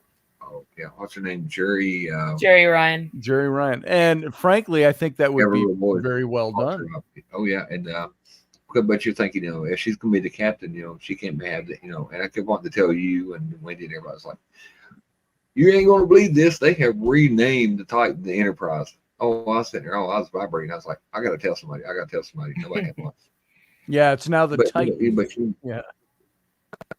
Oh no, they renamed the Titan the Enterprise. That's right. Yes, I said that. Yeah, they rebranded it, and she became the captain. And I'm like, holy, See, and I have no problems with that series because I think you can perpetuate Star Trek in new series. You can just you can do that. You have different generations of captains. Yeah, that's what I'm saying. Who's your captain? Me and Scotty had a whole 30-minute conversation about who's your captain, who's your doctor. Yeah. Who's your captain, Sarah? I know. Default or depends on what situation you're in, because they're all in different situations too. Right. Because your general space exploration, of course, is going to be Picard. If you're going to be lost into deep in the Delta Quadrant, it's going to be Janeway. If you're going to be fighting the Dominion in a warlike setting, you're going to want Cisco. It just depends. It depends. So. It all depends. I do get that. Yeah. My favorite is Kirk. It's always going to be Kirk. Oh, that's it. Me and Scotty's dirty old man. We like Kirk. I like Kirk. Kirk can find companionship on any planet in the galaxy. There is that aspect of him. Yes. Yeah. And that always confused me of why women were falling to his feet. I'm like, I don't get it. It was. I think what they were reflecting was the attitude of the 1960s. Yeah. They're well paid to follow William Shatner's feet. Not enough time for romance. There is David Soul right there playing the Humphrey Bogart part of Rick Blaine in the TV series Casablanca. So I'm sure somebody has it out there somewhere who could find it. I mean, it's probably. But there's the picture. If you're seeing this, Sarah, there's the picture of him. So yeah. And I just saw something as I was looking for this picture just now. I just saw something that said, "Hey, you want to buy it or rent it?" The series, and I'm like, it came out in 1983. Year I was And born. I'm trying to see if this 40 tells years us. old. Yeah. Yeah, I'm trying to see how many I can play it on my TV. I can rent it on this site. What is it? Real Good.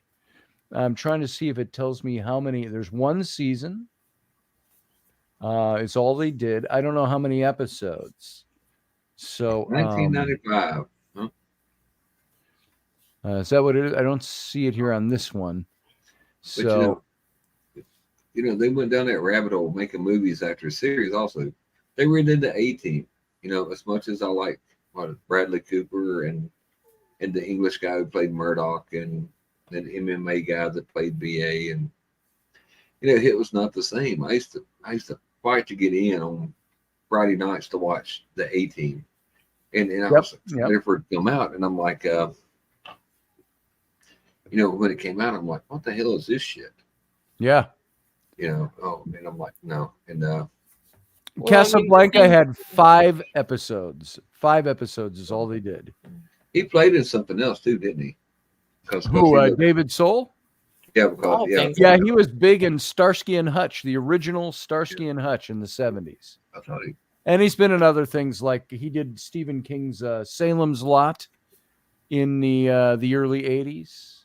And he did all kinds of other things now. Now he's 40 years older. 50 years older than when he was on Starsky and Hutch. Yeah, he's close to 108. Yeah. AI will. What do you say? AI will become sentient, and we'll all be in big trouble. What Jeremy said. Jeremy, please. I don't know. Good night, Barbara. Oh, Barbara said good night. Scotty. Oh, good night, Barbara. That was a while ago. Yeah. Oh, I missed it. Yeah. Oh, yes. Not paying attention to the chat room. Sorry, guys. It just popped up here for me, and I saw it.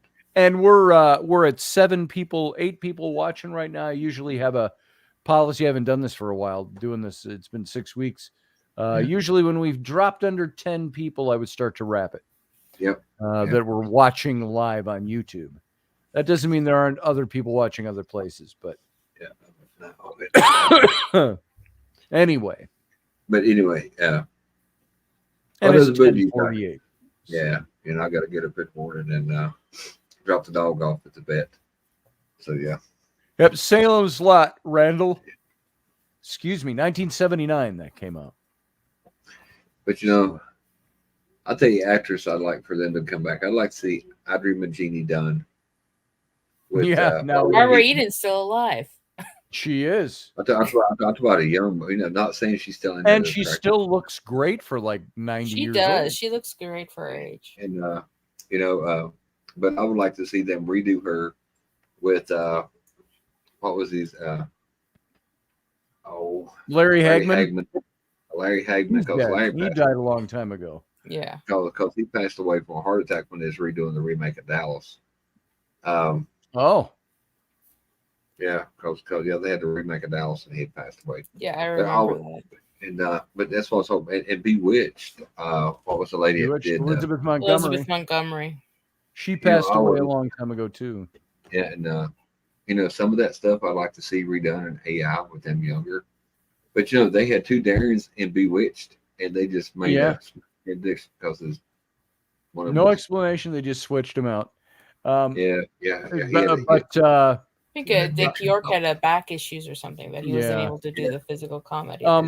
Nicole Kidman played Samantha Stevens to Will Ferrell playing Darren in a remake 10 years ago. Yeah, that wasn't good. Yeah, it was dumb. I didn't think it was worth the time. Once I saw it, I went, that was a waste of time. Even though I liked Nicole Kidman as Samantha Stevens. So. But even as pretty as Nicole Kidman is, she is not a Elizabeth Montgomery. She's not. No. And that's the thing with remakes. You go in with at least with a certain amount of expectation. It's not like you're going in with a blank slate and said, "I'm going to I'm going to enjoy this movie." for what it is, because you have certain expectations, and you expect to see the Easter eggs and the nods to the original in it. So. Yeah. Your mind's already kind of skewed to the way the original was, and if it leaves that genre or they try to branch out something, you're like, oh no. And I read a book. It's called Pillars of the Earth and all that. So I found it on Stars, and I started watching it, and I never knew why people would get so pissed off when they say, well, that ain't how the book is. So it happened to me, firsthand. And I'm like, I'm watching, I'm thinking, that wasn't in the book. Yeah. That's not how that went. Yeah. And, movies made from books. That's like when they made The Mists of Avalon as a mini series, but then condensed it into a 2.5-hour movie. Mm-hmm. It was like, you can't condense that book into 2 hours. No. So. I said, yeah. The Chocolate Factory. The Roald Dahl book was much better than the movie. Yes. Yeah. Goonies. I want to see a new one. That would be the best remake ever. Says I love the Goonies. And I would love to see that redone. That's a classic now. But I'd love to see that movie redone. How many of you, because the talk did come up and now it's been kiboshed over the years, but how long do you think Disney will hold out on that? Harrison Ford said he didn't want to see anybody playing Indiana Jones. Does he have a call on that? Or is that all a Disney thing now? Well, I mean, there was that time in the 90s when they tried to do a young Indiana Jones movie. They did a series. Prequel. It was a series. Yeah. And that was good. It was well received by Indiana Jones fans. Yeah. But I mean, I think in the last one they killed off Shia LaBeouf, who was supposed to be his child. So, I mean, unless there's something. No, that's a spoiler. I did a show on. If you haven't seen it by now, Yeah, folks, if you haven't seen it by now, there were so many good things in that movie. I will tell you, maybe it's because of my own emotions that are wrapped up in the whole Indiana Jones mystique for the last 40 years and some of the things I've done in life. And, he was John Ward, he's got a little Indiana Jones, big Indiana Jones fan. A lot of archaeologists I know, huge Indiana Jones fan. That inspired them to be real archaeologists. Yeah. And so there's a great love for Indiana Jones. Here's the question I have about that, or the thing I think about with Indiana Jones is, can you, he's a terrible archaeologist. That. I mean, he's being chased by boulders and taking. He's an adventurer. He's not an archaeologist. Not looking at anything carefully, and making poor decisions after poor decisions. Yep. But, I mean, he was an adventurer. They patterned him after the old adventurers. Yeah. He was an archaeologist in the film, and he taught and all of that. But, frankly, he did things that archaeologists don't do. And however, he was an inspiration to a lot of people to get into archaeology and to get into that whole adventure genre of life, to do these kinds of things. And so when I think of Indiana Jones, there is as far as the last movie goes, a lot of spoilers. There were things in that movie that I laughed through it. It kept my attention. I didn't find the AI to be distracting at all. And that was mostly in the opening 15, 20 minutes of the movie, because they take you to an old adventure from the 1940s at the end of the war. Did you think it was pretty comparable? I mean, pretty seamless between going from... I thought it was. As far as, because sometimes you can tell, like, from the texturing of the skin. Yeah, and, it was really well done. Okay. As far as having the AI Indiana Jones. Mm-hmm. You're right, Randall Flagg. Disney only thinks in terms of money. Sure. Yeah. But there were scenes in that movie, and I take it, Sarah, that you saw the movie. Not yet. I'm okay. going to this weekend, but Oh, I thought you had Not this mentioned weekend, something anyways. that was kind of a spoiler, so I thought. well, I maybe mean, you I knew saw the about it. articles and the reviews, so I Okay. was waiting for those. 'Cause The, if the it- end if- scenes, the end scenes, and I'm gonna not mention it for the sake. I did it on the radio show, but I cried in some of the last scenes of that movie. It just you were like, uh, um, boy, to spoil alert or not. Here's a spoiler alert, folks. So if you don't want to know, if you haven't seen that movie and you want to enjoy it without knowing what happens, plug your ears then for 2 minutes. then plug your Plug your ears or ears. shut off the show. You find out through the movie, I thought they gracefully killed off Shia LaBeouf's character Mm-hmm. because they tied that into the why Indiana Jones was the way he was throughout that film, which was a little worn out, not just with age, emotionally worn out. Really, frankly, getting to that place where not much to live for anymore. Yeah, I And mean, with his character, he didn't even have a chance to be a dad. right. From Crystal And his Skull, so son he missed goes out so off much. to the Vietnam War Mhm. and is killed. That's what you find out. And that had not only a deep effect on him, but on his marriage to Marion. And it broke their marriage up. And so you're thinking, because you never saw her mentioned, other than people going, is Marion going to be in this film? But you didn't see any footage of her. You didn't see anything in the trailers with her. So you thought she's probably not going to be there. And they play that up really well in the movie. And this is a scene where he's talking about the things that have left him empty. Yeah. And so he's an older guy. He's an old guy. And it's in 1969 when the film takes place. He's lost his son. He's lost his marriage. He's retiring. And he's got, I think, pretty much, they show him as a guy who doesn't have much left. And he's living in a seedy apartment in New York or something like that. Because he's got nothing left. And that closing scene of that movie, it surprised me. I was really surprised by that scene. And now here I'm going to give you a spoiler for those of you. Sarah, if you don't want me to talk about it, I won't. Yeah, you go ahead. You go ahead. There's a scene where he's back from, they go back in time. This Dial of Destiny thing. I'll let you see the movie and see all the details of why that was even possible. Mm-hmm. And they end up in a battle that's taking place in like 200 BC. And they're able to leave and go back. And Jones basically looks at the female character. He says, I'm staying here. He says, I got nothing to go back to. And, they end up dragging him back. She punches him and knocks him out and drags him back.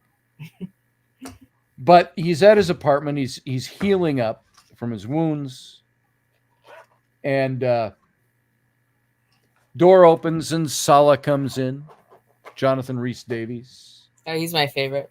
I love him. Yeah. And he's got a little kid with him. And right behind him walks in Marion. And she's got groceries, a bag of groceries. He hasn't seen her in months. And I remember I'm sitting there and I got my wife next to me and my kids. And she walks in and I went, oh. I went like just out loud. And so did half the audience. And I shed a tear. And there was a scene at the end there. And she's only there in the last 5 minutes of the film. And they're looking at each other. Sala takes the kid out. I don't remember whose kid it was. One of his, I think, or a grandkid of his. And they leave Marion and Indy standing there, and they start to talk. And you can tell, even though his despondency and their heartache over losing their son is what tore them apart, that they still had it. They still loved each other. This is fiction, but this is the way I was reacting to it. and seeing it. And I don't remember the exact chronology of the scene, but they're talking and you can see there's room. It's going to go one way or the other. She's going to say, Indy, this is it. Or they're going to say, let's be together. Let's make this work. And there's some, I don't know how it led up. It wasn't a comic scene at all. It was handled so well. And they're going to kiss. And he comes close to her, and there's some I don't remember the line or what led to it, but what she did, her reaction was, he says, she said something like, I hurt all over. Everything hurts. She says, my heart hurts, my brain hurts, everything hurts. And he says, I understand that. He says, what doesn't hurt? And she goes, this. Now, you all know what that's from. First movie. Yeah. They're on the boat. Yeah. And she's trying to make out with him, and he's like, ow, ow, ow, ow. And she goes, God damn it. And she says, what doesn't hurt? And he goes, this. And so at the end of this movie, he goes, well, what doesn't hurt? He's asking her. And she goes, this. And he kisses her elbow. And then she goes, and this isn't too bad. Which is what Indy said to her. And he kisses her there. And that pretty much, in the music, swells up. I can't remember what else was said, if there was anything else. But I watched that scene. At the end of the movie, we're down at the front of the theater. The theater, I'm a firm believer. I've taught my kids, for as important as this is, that when you go to the movie theater, you sit through the credits. You're giving respect. You don't have to read them all. You're just giving respect to the people who made this film. Mm-hmm. I hate it when I'm sitting in a movie and everybody's standing up as the credits start. I'm like, hey, I'm watching this movie here. Is it going to really matter that it's going to take you 6 extra minutes to get to your car? The movie's not over yet. Well, so we're the only ones left in the theater, my family. We walked down the steps and we were down in front and looking at the credits. And there was an older woman standing there, leaning on the railing. And she was watching it. And I said, so what do you think? What did you think of it? And she said, I loved it. And we started talking about that closing scene of the movie with Marion and Indy. And she said, oh. She says, I don't think I remember that from the original movie. I said, that's why that was significant, when she put up her elbow. And she was like, oh my goodness, I'm going to have to go rewatch that now. Obviously somebody who'd seen it, but, Right. Probably saw it with her husband 40 years ago and was like, whatever. Indiana Jones. But so we had a good time talking. We talked for about 5 to 10 minutes at the end of that film. An hour. Not an hour. What do you know? So She over there got you on yeah. the watch. She's standing right there. So That's what I'm saying. She over there got you on the watch. She got you time, Scotty. that's right. Are you almost done? Yep, we're actually overdone. So that's all. That's all I'm going to say about that. That was my spoiler alert for those of you who have not seen the movie. Sarah, what's that, Michael? Sorry about your luck. Yeah. Yeah. So, well worth seeing. That scene to me wrapped it up. It's supposed to be his final scene, That was cinematic as opposed to, what you Yes. get now. Yeah. Yeah, You know, it's one art. thing I hope they don't. that do was art. D&D. Yeah. Yeah. That makes a movie, I guess, more cinematic. Definitely. Yes. Long lasting. And the closing scene, as just before the credits roll up, it shows outside the New York apartment building, the clothesline stretched across the alley, and a close up on the fire escape, and his hat's hanging on a clothespin on the line. So, But like I said, pretty good. the one thing I hope they don't do with Indiana Jones is like they did with James Bond. They kill him off and give his destination to someone else. Yeah. I could see other actors playing Indiana Jones. I think it would be fun, but Harrison Ford is Indiana Jones, and it's going to be a while, I think, before. Well, I mean, Harrison Ford is 80, and he said in an interview, I think it was with CNN and Chris Wallace or something like that. He said that he's not going to stop acting. So, I mean, his next move is going to be he's going to be entering the Marvel Cinematic Universe. So, yeah, I'm sure they're definitely going to use AI for that. You know. Well, some of it, I'm sure. Yeah. You think about how old is Sam Elliott that just did 1883? Yeah. Harrison Ford just did 1923. Yeah. So, That's what Roger I'm saying, Rabbit says, well, I feel old now. I'm worn out and bailing to bed before Ellery on a summer break. Life fact just hit me hard. Good night, everyone. See you, Roger. See you, Roger, buddy. This one could stay up half the night. Yeah. But She's she's got that going to bed as soon as I get off of here. energy. No, because you guys come But, in. oh, yeah. Yeah, I forgot about that. Yeah. Blah, blah, blah, blah, blah, blah, blah, blah, blah, blah, blah, blah, blah. Okay, I got to go put this one to bed. And so we're going to get out of here.